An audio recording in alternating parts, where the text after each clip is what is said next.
But a handsome hunk and most precious and important person in my life, without whom life is totally incomplete. So stay with me always. I love you so much, Dada. So দিনটা ছিল শুক্রবার 15ই November, আমার বাবার birthday. গলা শুনে হয়তো বোঝা যাচ্ছে যে আমার খুব জ্বর। হ্যাঁ, বিগত 3 দিন ধরে আমি জ্বরে ভুগছি, বাট তবুও এই জ্বরকে উপেক্ষা করে আমি ঠিক করেছিলাম যে বাবার ডেটা একটু স্পেশালভাবে, বিকজ তারা তো আমাদের হাসির জন্য অলমোস্ট 365 ডেজ রোজই বলতে গেলে কিছু না কিছু করে যাতে আমাদের মুখে একটু হাসি দেখতে পারে। বাট তাই আমি ঠিক করছিলাম যে অ্যাটলিস্ট একটা দিন ওনাকে একটু স্পেশাল ফিল করার। তো আমি হট করে সাডেনলি প্ল্যান করলাম যে কেক আনবো আর আমার কিছু টাকা জমিয়েছিলাম সেটা দিয়ে বাবাকে কিছু একটা গিফট করবো। সো আমি আর আমার বেস্ট ফ্রেন্ড গেছিলাম সকাল সকাল কেক আনতে আর সেটা আনতে। তো তার মিডিলে আমি জানতে পারি বাবার আজকে পিকনিক। বাবার সব আর্মি গ্রুপের যত ফুটবলের যত গ্রুপ ছিল, তো এদের ইয়ারলি একটা গেট টুগেদার হয়, তো সেটাই আজকে।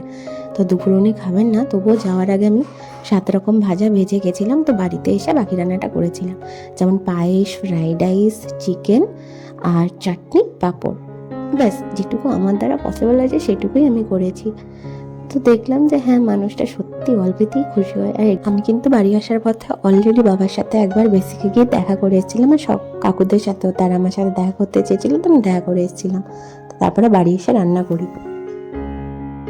আমার 5টা বেজে গেছে, তবুও আমি স্টিল কন্টিনিউ করছিলাম ওই একটা হাসি দেখার জন্য। তো জানি না কতটা আমি হ্যাপি করতে পেরেছি, বাট আই গেস উনি অনেকটা হ্যাপি হয়েছে। তো এদিকে আমার ফ্রাইড রাইস করার প্ল্যান ছিল না, but all of a sudden মনে হলো যে না, এতটা করতে পেরেছি, মানে আমার কাছে এটা অনেকটাই মনে হয়েছে। তো এটুকু তো করাই যায়। তারপরে একটু বেশি কিছু না, অল্প কটা বেলুন দিয়ে জাস্ট খাটের উপরে দিয়েছিলাম। যেন ওনাকে জাস্ট ওই ম্যানিকুইনটা পরিয়ে দেন কেক কাটিয়েছে। আর আমি বাবার জন্য এনেছিলাম একটা সোয়েটার, শীত পড়েই গেছে অলমোস্ট। তো ওনার, উনি তো বলবে না, কিন্তু ওনার তো একটা সোয়েটারের দরকার, ওনার আছে, তবু ওনার জন্য একটা সোয়েটার এই যেটা পরে। আর মিডিলে বানুকে ভিডিও কল করেছিলাম, বিকজ ও থাকতে পারছে না। বাট নেক্সট টাইম আবার সেলিব্রেট হবে কিছুদিন পরে, তো এটা আমি করলাম। যতটা আমার দ্বারা পসিবল। আমি জানি অনেকে বলবে যে মাথায় কি আশীর্বাদ করে, ভাই এটা তোমার বাবা। এটা আমি পরে জানতে পেরেছিলাম, মামনি বলেছিল যে যেহেতু বড় পায়ে করতে হয়। আর আমার কাছে সিরিয়াসলি বিশ্বাস করে 50 টাকা ছিল, আমি সেই দিয়ে আশীর্বাদ করেছি। বাবা সেটা জেনে খুব হেসেছিল। বাট স্টিল দিনটা আমি এইভাবেই সেলিব্রেট করেছি, আর আমার কাছে এই দিনটা খুব প্রেশিয়াস আর খুব ইম্পর্ট্যান্ট। আশা করি ভগবান তোমাকে সবসময় বাঁচিয়ে রাখুক।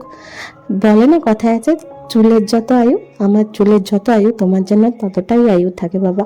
সবসময় ভালো থেকো, আমি যেন তোমার পাশে দাঁড়াতে পারি। আর এটা ছিল রাত্রের মেনু। দিনটা আজকে এইভাবেই কাটালাম।